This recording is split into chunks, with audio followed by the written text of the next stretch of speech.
हिन्दू धर्मावलम्बीहरूको एकदमै ठुलो महान चाड विजयादशमी तथा शुभ दीपावलीको क्षणमा हामी आज बाँस काट्न जाँदैछौँ पिङको लागि। किनकि वर्षमा एकचोटि आएको चाडमा सबैले एक न एकचोटि भुइँ छोड्नै पर्छ भन्ने चलन पनि छ हाम्रो हिन्दू धर्मावलम्बीहरूको। यो चाडमा सबैजना आउनुहोस्, रमाइलो गरौँ।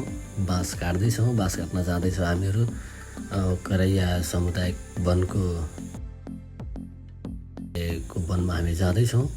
त्यहाँ गएर हामीले बाँस काट्नेछौँ। आउनुहोस्, इन्जोय गरौँ र दसैँ पनि मनाउँदै गरौँ। दसैँ यतातिर त लागिसक्यो। अब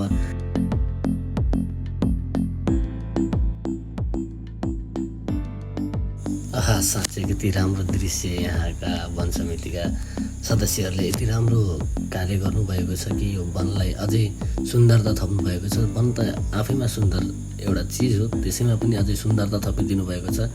सम्पूर्ण पदाधिकारीहरूलाई धेरै धेरै धन्यवाद दिन चाहन्छौँ हामी।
सम्पूर्णमा विजयादशमीको हार्दिक मङ्गलमय शुभकामना। मेरो पेजलाई लाइक, सेयर र फलो गरिदिनु।